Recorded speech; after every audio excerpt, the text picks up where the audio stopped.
Često me pitaju kako privući ljubav u svoj život. Imate 30-35 godina, čak i više, a do sada niste sreli ljubav svog života. Da li tako nešto zaista postoji? Da li postoji neko tamo negde ko je rođen baš za vas?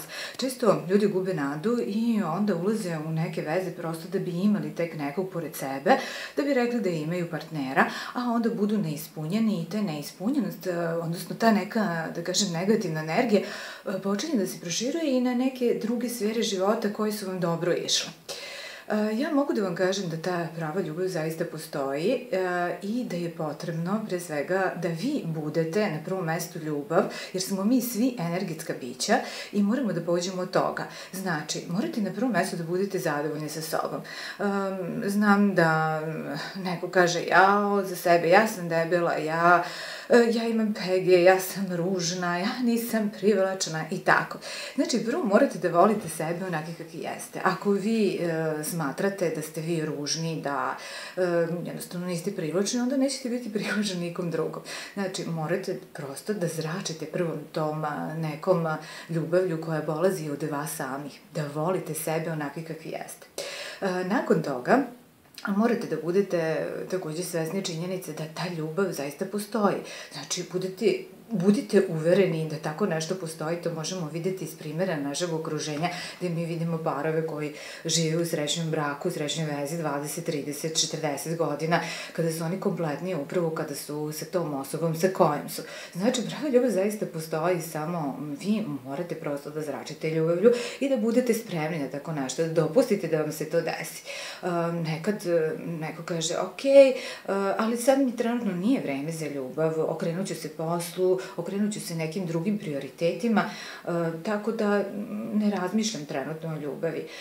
Mladi poslovni ljudi često razmišljaju na taj način i na taj način prosto prave neke otpore i barijere, tako da im se ljubav i ne dešava.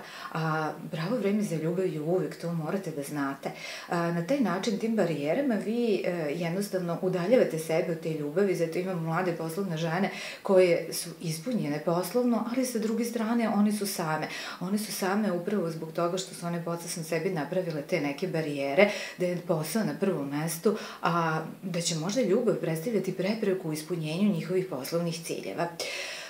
Takođe, morate da budete pozitivni, svakog dana da razmišljate pozitivno, svi smo mi energija i kao takvi, onako kako zračimo, tako privlačimo, ali takođe kakvu energiju dajemo, takva energija nam se vraća. Ako vidite negde neki par mladih ljudi koji su srećeni i vidite da se vole, budite srećni zbog njih.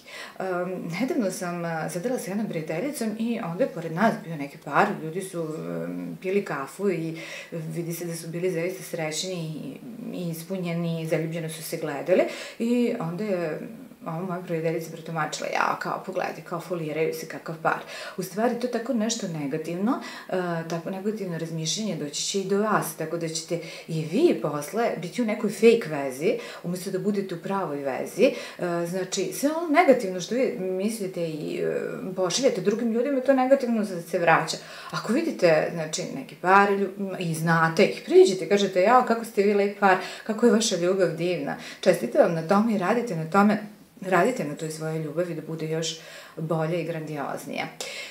I eto, ovo takođe, vi nikad ne znate kada ćete tu ljubavi upoznati. Možda čak ovo da ljubav živi negdje iza ugla, blizu vas, znači možda ćete sresti upravo kad izađete na ulicu, ne znam, možda čak i za nekoliko sati, i za nekoliko dana, izađete na ulicu i, ne znam, počnete razgovor sa nekim ko živi tu blizu vas, a niste ni znali da jednostavno postoji ta neka, možda, verovatnoća da se zaljubite u takvu osobu, odnosno da je ta osoba prava za vas. Morate, kažem, da budete spremni za tako nešto, morate da zračite pozitivnom energijom. Vi morate da budete ljubav i da dopustite da vam se ljubav desi.